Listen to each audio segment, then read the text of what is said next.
예, 오늘 말씀 보겠습니다. 마태복음 5장 8절 말씀.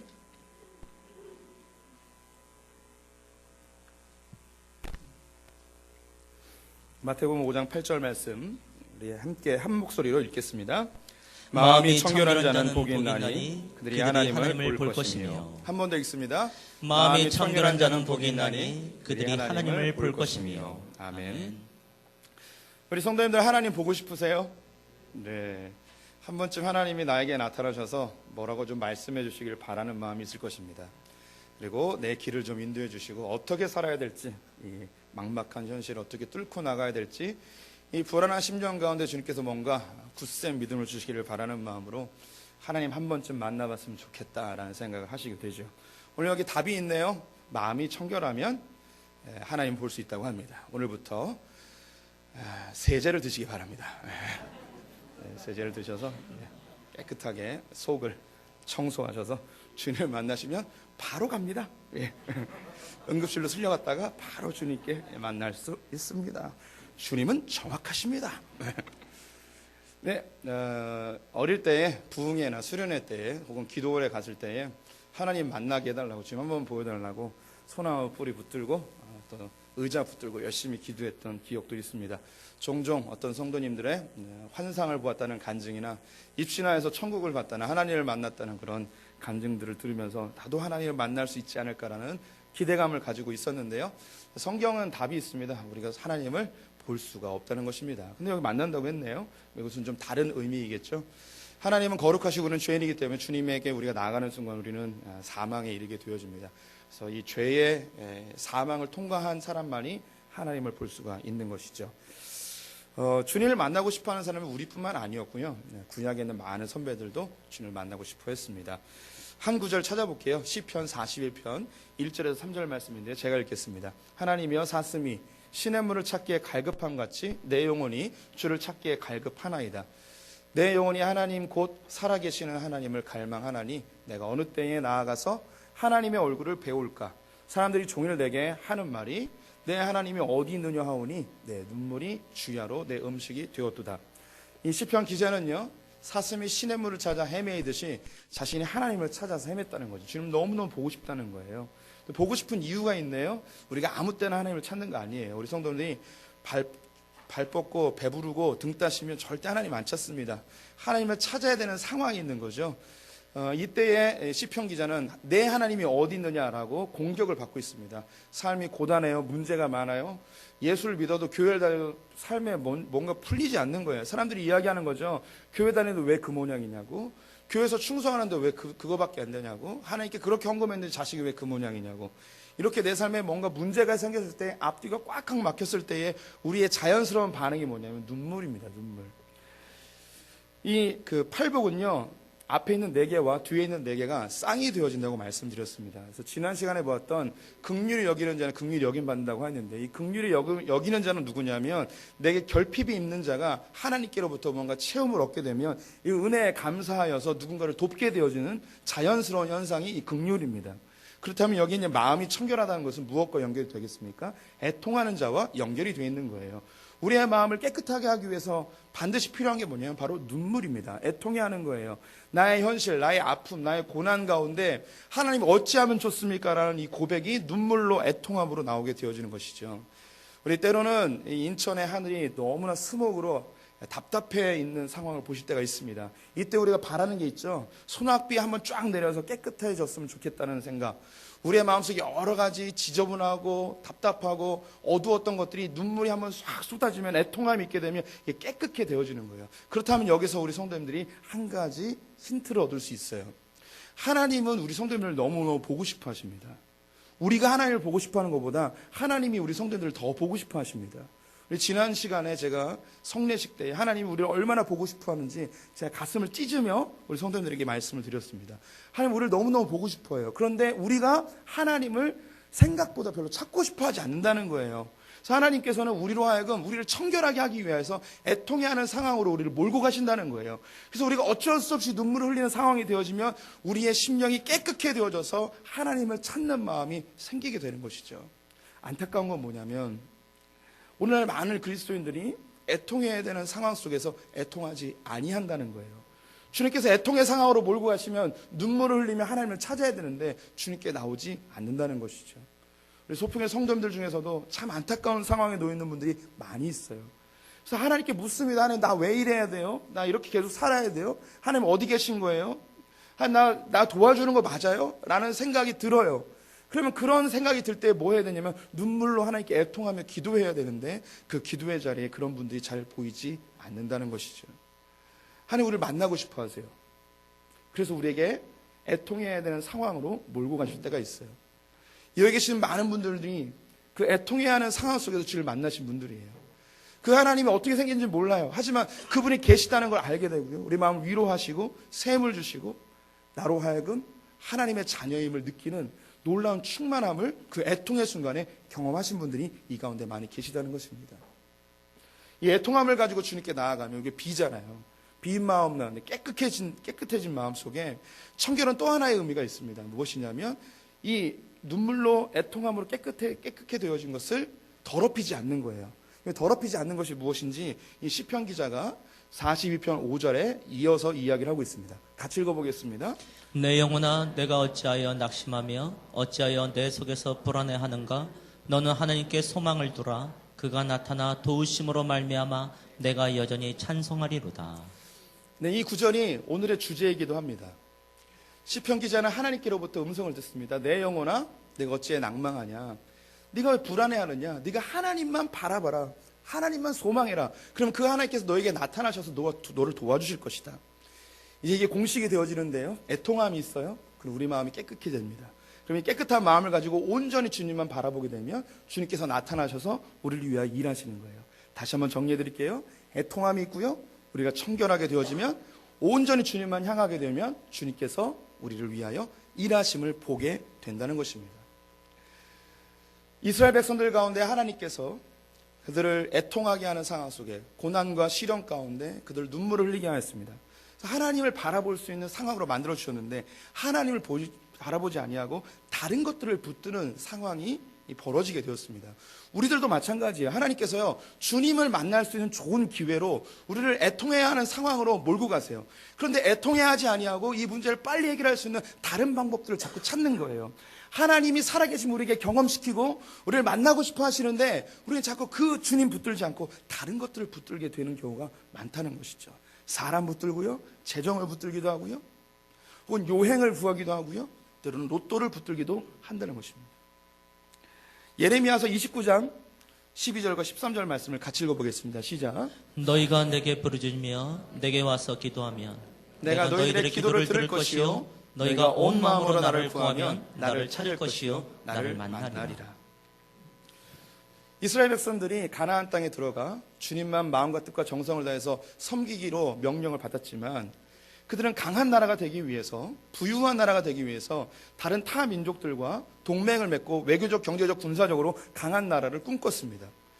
다른 나라들과 동맹을 맺다 보면 종교와 문화 그들 가운데 들어오게 되어지고 이것들을 붙드는 거예요. 하나님을 붙들지 않고.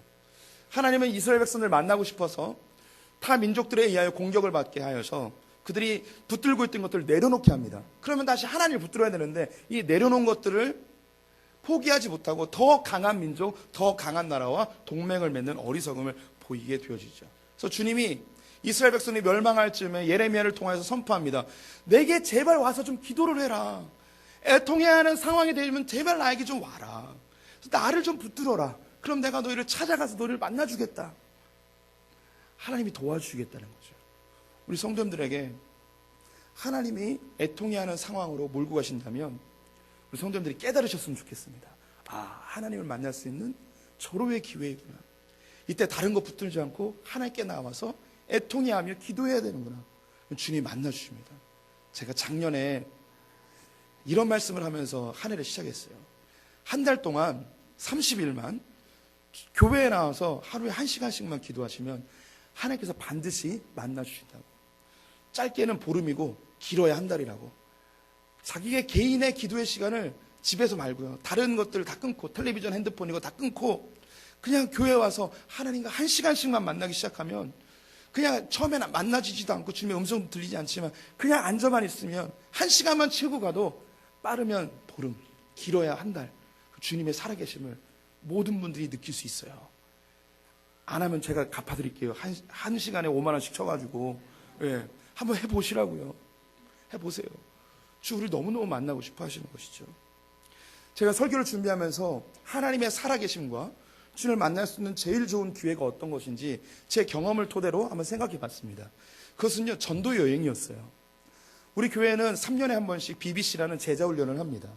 4개월 동안 교육을 받고 마지막 주간에는 전국으로 흩어져서 전도 여행을 합니다. 이 전도 여행 때는요, 돈도 준비하지 않고요, 어디로 갈지도 정하지 않고, 어디에서 먹고 잘지도 정하지 않고, 온전히 하나님의 음성을 듣고 주님만 붙들고 가게 되어집니다. 근데 신기한 것이 지금까지 한 7, 8팀이 흩어지게 되었는데요, 이분들이 동일하게 경험한 것이 뭐냐면 아무것도 준비하고 가지 않았는데 하나님께서 모든 것을 준비해 놓으셨다는 것을 깨닫게 됩니다. 이들은요, 떠날 때 어디로 갈지 정하지 않습니다. 최소한 어느 지역으로 갈 것만 정합니다. 그래서 그곳에 터미널에 도착하기도 하고 역에 도착하기도 하고 차를 가지고 가기도 합니다. 그러면 그곳에 그 중심부에 도착을 하면 그곳에 내려서 하나님께 음성을 듣습니다. 기도합니다. 어디로 가야 됩니까? 그럼 각각의 사람들이 하나님께서 무엇인가 힌트를 전해주세요. 어떤 사람은 노란색 지붕, 어떤 사람은 돼지우리, 어떤 데는 옥수수밭, 그리고 봉고차, 트럭, 뭐 이런 것들을 막 이렇게 들어요. 이걸 종합해서 가보면 정말 거기에 초록색 지붕에 교회가 있는 거예요. 그 옆에 돼지우리가 있고요, 그 앞에 옥수수밭이 있고요, 막 이런 일이 벌어지는 거예요. 그럼 가서 깜짝 놀라는 거예요. 어떻게 하나님께서 이걸 정확하게 아시고 우리에게 알려주셨을까? 전도여행을 다녀온 사람들은 동일하게 고백합니다. 하나님을 만났다고. 왜 이런 일이 벌어질까요? 내가 잡고 있었던 거 다 내려놓고 주님만 붙들고 가다 보니 주님께 해결해 주시는 거예요. 전도여행 가는 사람은 핸드폰을 다 안 가져가요.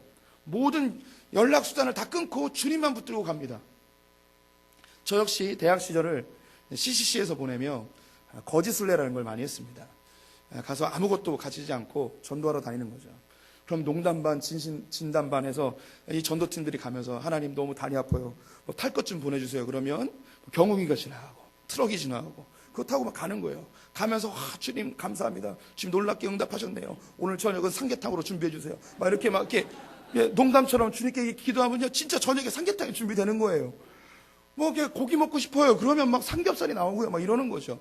제가 전도여행 할 때 한 10여 명을 데리고 거지 대장으로 가서 잘 곳을 찾았어요. 근데 잘 데가 없는 거예요. 그래서 동네에 있는 허름한 폐가에서 잠을 자야 됐어요.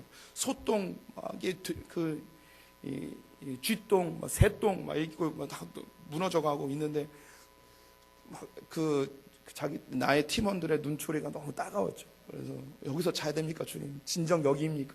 막 이렇게 하나님께 기도했는데 전도여행 갔다 온 팀이 우리 여기 동네에 있는 한 아줌마가 자기네 집에 방 많다고 다 데리고 오라고 그러면서 막 가서 거기서 잠을 자고 아침까지 준비해 주시고 막 이런 일이 벌어지는 거예요.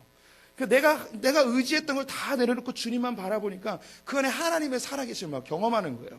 그래서 저는 전도여행 가는 게 너무 좋아요. 전도의 부담이 아니라 하나님께서 일하시는 게 막 기대되는 거예요. 3년에 한 번씩 하는데요, 2017년에 해요. 기대해 보시고 한번 동참해 보시기를 권해드립니다. 이 주님께서 마음이 청결한 자는 복이 있나니 하나님을 볼 것이다. 이 구절은요, 예수님께서 만드신 게 아니라 이미 구약에 있는 구절이에요. 다윗이 이 구절을 이미 선포하였는데요, 다윗은 구약에 나타난 가장 복음적인 사람입니다. 팔복을 듣지 못하였지만 이미 그 사실을 알고 있었어요. 시편 24편 3절에서 6절 말씀을 교독해 보도록 하겠습니다. 여호와의 산에 오를 자 누구며 그의 거룩한 곳에 설 자가 누구인가? 곧 손이 깨끗하며 마음이 청결하며 뜻을 허탄한 데에 두지 아니하며 거짓 맹세하지 아니하는 자로다. 그런 여호와께 복을 받고 구원의 하나님께 공의를 얻으리니 이는 여호와를 찾는 족속이요 야곱의 하나님의 얼굴을 구하는 자로다. 아멘. 손이 깨끗하고 마음이 청결한 자, 이 청결을 의미하죠. 그리고 뜻을 허탄한 데 두지 아니하고 거짓 맹세하지 아니하는 자, 하나님만 오직 붙드는 거예요. 이렇게 되어질 때 이 사람이 무엇을 만나게 되냐? 하나님 얼굴을 만나게 된다는 거예요. 하나님의 얼굴을 보게 된다는 거죠. 근데 앞에 수식어가 있습니다. 야곱의 하나님을 만나게 된다는 것입니다. 구약에 하나님을 만난 사람들이 많이 있습니다. 그 중에 가장 대표적인 인물이 바로 하나님의 얼굴을 보았던 야곱이라는 사람입니다. 야곱은 성공하고 싶었습니다. 하지만 가진 게 없었습니다. 자기의 쌍둥이 형 에서는 너무나 잘났습니다. 아버지는 에서를 지지하였습니다. 하지만 하나님의 음성을 들었던 리브가는 부족하지만 그럼에도 불구하고 하나님이 원하시는 이 야곱을 장대로 세우고 싶었죠. 리브가와 야곱이 아버지와 형을 속이고 장자의 축복을 받았다가 에서의 엄청난 분노로 야곱은 외삼촌의 집인 하란으로 도망을 하게 되었습니다. 리브가는 자기의 형의 에서의 마음이 좀 누그러지면 전가를 보내겠다고 이야기하였지만 20년이 지나도록 전가는 오지 않았습니다. 이 말은 에서의 마음이 여전히 분노하고 있다는 것이죠. 하나님께서는 더 이상 이방 땅에 야곱을 거하게 하지 못하고 않게 하시고 고향으로 돌아오게 하였습니다. 하지만 야곱은 여전히 두려웠죠. 왜냐하면 에서가 시퍼렇게 두 눈을 뜨고 살아있기 때문이었습니다. 가나안 땅으로 자기의 가족들과 모든 가축들을 들려보내고 약복강 나루에서 이 야곱은 하나님께 간절하게 기도하는 시간을 갖습니다. 밤이 맞도록 새벽이 맞도록 기도하게 되는데 어디선가 발자국 소리가 들렸습니다. 직감적으로 에서가 보낸 자기에게라고 생각했습니다. 그 사람과 뒤엉켜서 씨름을 하며 싸웠습니다. 처음에 야곱이 이기는 것 같았습니다. 하지만 그 상대방이 야곱의 이 고관절 환도뼈를 내려치자 그 자리에 주저앉아 아무것도 할 수 없는 상황이 되어버렸습니다. 그 상대방의 다리를 붙들고 이야기합니다. 나에게 축복하지 않으면 보내지 않겠다고. 그가 다리가 못쓰게 되어서 주저앉았을 때 그는 직감적으로 아 이제 죽었구나라고 생각했겠죠. 근데 이 상대방이 자기를 죽이지 않는 거예요. 죽이지 않는 것 자체가 무엇이냐? 이 사람이 에서의 자객이 아니라는 거죠. 그럼 이 사람이 누굴까? 나를 죽이지 않는. 근데 그때 깨닫습니다. 아, 하나님이 보낸 사람이구나. 그에게 축복을 요구합니다. 그랬더니 그 하나님께서 보내신 이 사람이 이야기합니다. 네 이름이 뭐냐? 야곱입니다. 이제 너는 더 이상 야곱이 아니고 이스라엘이라 하라. 이스라엘은 하나님이 대신 싸우신다는 의미입니다. 야곱이 이 말을 듣고 큰 힘을 얻었습니다. 아, 내가 지금 에서를 두려워하고 있는데 하나님께 대신 싸워주시는구나. 그가 생각할 수 있는 정도는 에서를 죽이거나 에서를 도망가게 하거나 에서를 어떻게 하나님께서 해치우시는 뭐 이런 것쯤 기대하겠죠. 그래서 그는 마음속에 위로와 힘을 얻고 그곳의 이름을 하나님의 얼굴 분이엘이라고 하였습니다. 창세기 32장 30절 말씀입니다. 같이 읽어보겠습니다. 그러므로 야곱이 그것 이름을 분이엘이라 하였으니 그가 이르기를 내가 하나님과 대면하여 보았으나 내 생명이 보존되었다 함이더라. 야곱이 하나님을 만났습니다. 그러면 야곱은 어떤 사람이라는 것이 증명됩니까? 야곱은 마음이 청결한 자임이 증명이 되어집니다. 우리 성도님들, 야곱이 마음이 좀 청결해 보이시나요? 아니면 좀 사기꾼처럼 보이시나요? 이미 우리는 알고 있습니다. 야곱 자체 이름이 사기꾼입니다. 그런 형을 속였고요. 아버지도 속였습니다. 그는 사람과도 싸우고 하나님과도 싸우고 어떻게든 성공하고 싶어하는 욕심으로 가득 찼던 사람입니다. 그런데 하나님께서 이 사람을 만나줬어요. 만나줬다는 것 자체가 뭐냐면 이 사람이 청결하다는 거예요. 그러면 이 사람은 욕심으로 가득 찬 사람인데 왜 하나님께서 이 사람을 청결하다고 인정해 주시는 걸까요? 이유는 여기 있습니다. 그가 하나님만 구한 거예요. 그는요 아무것도 없는 자예요. 왜 성공하고 싶었을까요? 아무것도 없었기 때문입니다. 형은 다 갖고 있었어요. 용모도 출중했고요. 힘도 좋았고요. 사람들에게 인정받고요. 여자들에도 인기가 많았습니다. 우리 성도님들, 야곱이 집을 떠날 때 나이가 얼마인지 아십니까? 저처럼 이렇게 18살 정도의 소녀라고 생각하시면 안 돼요. 그때 나이가 70이었어요. 70. 70이 다 되도록 장가를 못 간 건지 안 간 건지 나도 몰라. 아싸 나도 몰라요. 형은 2번이나 결혼했어요. 근데 70이 다 되도록 장가를 못 갔어요. 뭐에 인기 없는 거예요. 저를 닮았다고 굳이 이야기하고 싶진 않지만 그런 거예요. 사람들에게 내놓을 만한 게 아무것도 없는 그런 존재였어요. 근데 이 야곱이 아무것도 잡을 수 있는 게 없다 보니 한 가지 잡는 게 있었습니다. 그게 뭘까요? 하나님만 붙드는 거예요. 하나님, 이게 너무 좋은 거예요. 우리 성도님들, 우리 교회 다니는 사람 왜 하나님 만나주실까요? 우리 성도님들이 착하게 잘 살아서요? 신앙적으로 굉장히 뛰어나서요? 주님께 굉장히 선행을 하셔서요? 아니잖아요. 자기는 알잖아요. 우리 교회 성도님 중에 한 분이 이 인천구치소에서 지금 사역하고 계세요. 인천구치소에 들어와 있는 분들 중에 80%가 기독교인이래요. 다 가실 분들이에요, 여기. 더 착하고 더 선량한 분들은 오히려 절에 계세요. 우리 스님들 훨씬 착해요. 우리 성도님들, 그 성도를 믿으세요? 목사를 믿으세요? 안 믿잖아요. 우리 교회 어떤 집사님이 그러시더라고요. 자기는 기독교인하고 거래 안 한대요. 얼마나 뒤였으면 그런 얘기를 할까요? 우리 성도님들 목사 믿으세요? 목사 안 믿잖아요. 저 어디 가서 목사라고 안 그래요. 안 믿을까봐. 그럼에도 불구하고 하나님 우리를 만나주세요. 착하고 착한 스님들 안 만나주세요. 왜일까요? 그분들은요 하나님을 구하지 않아요. 우리는 아무리 더럽고 아무리 구질구질하고 쓰레기 냄새나는 사람일지라도 우리가 하는 거 있어요. 하나님을 구하거든요. 주님 만나주세요. 그래서 주님 우리에게 이야기하는 거예요. 네가 청결한 자라고. 야곱이요, 잘하는 거 하나 있었어요. 하나님을 구하는 자였어요.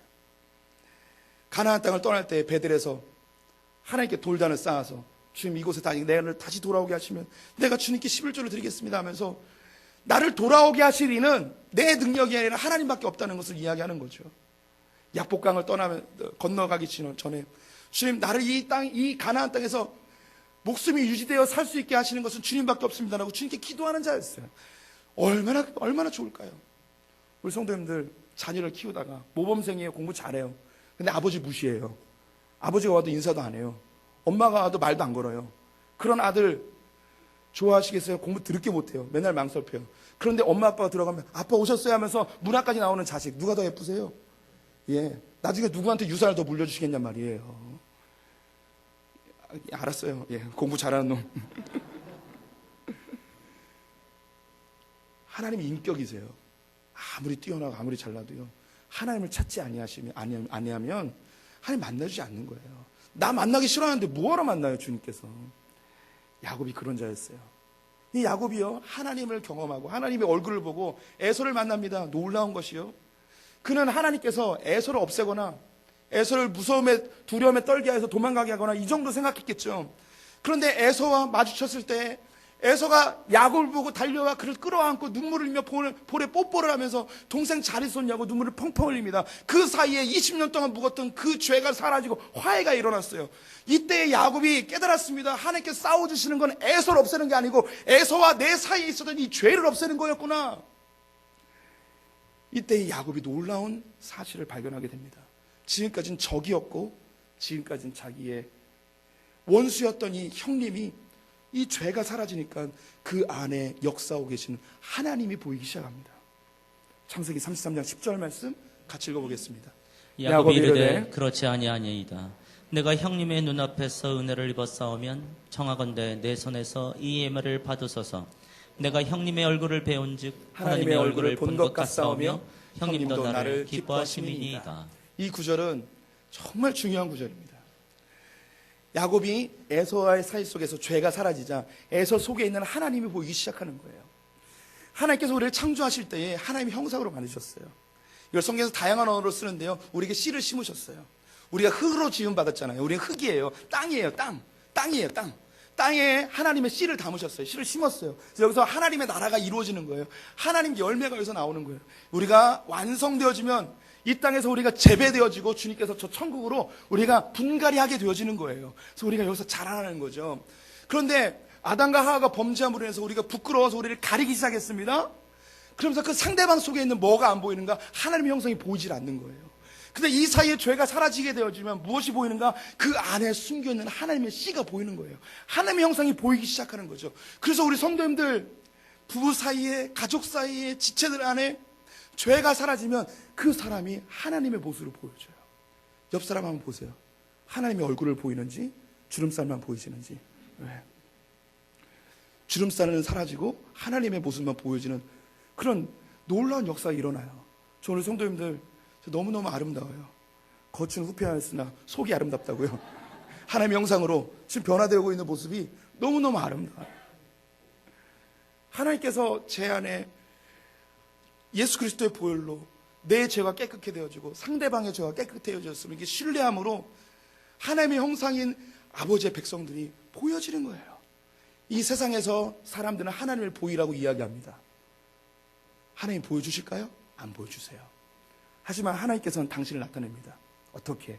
우리 안에, 하나님의 백성들 안에 일하시는 모습으로 하나님이 입증되어집니다. 전혀 쓸모없던 존재들이 하나님의 귀한 백성으로 변화됩니다. 아무것도 못할 것 같던 그 사람이 놀라운 능력자가 되어집니다. 심각한 질병이 있었던 사람들이 건강한 모습으로 바뀌어집니다. 자기 자신 낮은 자존감 속에 있었던 사람들이 건강한 자아상으로 바뀌어집니다. 이런 것들을 통하여서 하나님의 살아계심이 입증이 되어지는 것이죠. 설교를 준비하면서 제 안에 하나님이 일어나서 가장 많이 변화된 것이 무엇인가 고민해 봤습니다. 그래서 바로 저의 자존감이었습니다. 저는 쓸모없는 존재라고 평생을 살았습니다. 전 죽어야 된다고 생각했습니다. 저의 나이를 스스로 정하였습니다. 25살이면 죽어야 된다. 나 같은 존재는 필요 없다. 이 땅에 별로 도움이 안 되는 나는 빨리 사라져야 된다. 뭐 이런 생각으로 날마다 살았습니다. 네, 하나님께서 저를 만나주셨습니다. 내 안에 하나님의 형상이 조금씩 성장되는 것을 보게 하셨습니다.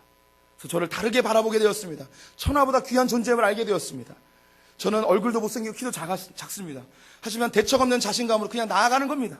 우선은 저는 더 이상 고개를 숙이고 살지 않습니다. 멋지게 살아갑니다. 저는 이런 이 분들을 교회 안에 많이 봐요. 어떻게 저런 얼굴로 살아갈 수 있을까? 막 그런데 담대하신 거예요. 막 예. 저와 같은 자존감에 회복이 일어난 분들이죠. 예. 저는 저의 변화를 가장 잘 아는 사람은 가족이겠죠. 매일 보는 가족은 잘 모를 거예요. 제 여동생이 8년 동안 헤어졌다가 만났습니다. 93년에 헤어졌다가 2001년도에 만났어요. 8년 만에 만났는데 제 동생이 저를 보고 깜짝 놀랐습니다. 오빠 왜 이렇게 변했냐고. 이건 나쁜 말이 아니에요. 좋은 말인 거예요. 옛날엔 저에게 늘 하던 얘기가 있어요. 재수없다고. 나는 오빠가 바라보는 그 눈빛 자체가 재수없다고 막 얘기하는 거예요. 그 눈빛이 가끔 우리 아내에게 나타나요.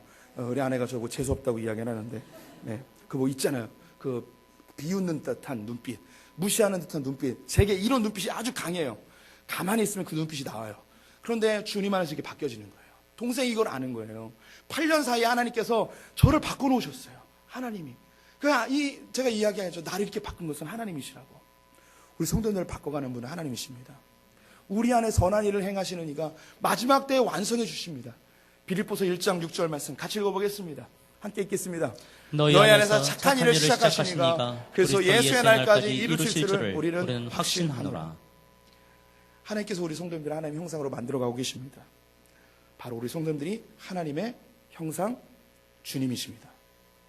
하나님의 귀한 아들 딸들이에요. 보세요. 옆에 있는 지체들 어떻게 변했는지, 하나님의 사람들 어떻게 변해가는지. 우리가 애통해하며 마음이 청결케 되어지면 주님만 바라보는 신앙이 생깁니다. 주님만 바라보면 주님께서 우리를 위해 일하심을 보게 되어질 것입니다. 나를 변화시키시고 내 지체들을 변화시켜서 주님의 귀한 증거로 살아가는 분들 되시기를 축원드립니다. 기도하겠습니다.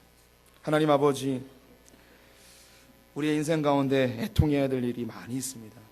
이것이 주님께로 나아가는, 주님을 만나는 귀한 통로임을 우리가 깨닫습니다. 하나님, 주님께 나와 무릎 꿇으며 주님을 찾는 자들 되게 하여 주시옵소서. 우리가 이 땅의 것들 붙들지 않고 주님을 붙들 때에 야곱이 하나님의 얼굴을 본 것처럼 우리가 하나님을 만나 우리의 삶이 변화되는 것을 온 천하에 나타내는 증거자들 되게 하여 주시옵소서. 하나님, 약한 자를 들어 강한 자를 부끄럽게 하시며 가난한 자를 들어 부유한 자를 부끄럽게 하시는 주님, 아무것도 없는 야곱 같은 우리들, 벌레와 같고 지렁이 같았던 우리들을 들어 하나님의 귀한 자녀로 삼아주시니 감사합니다. 우리가 하나님이며 우리가 하나님의 증거인 줄 믿습니다.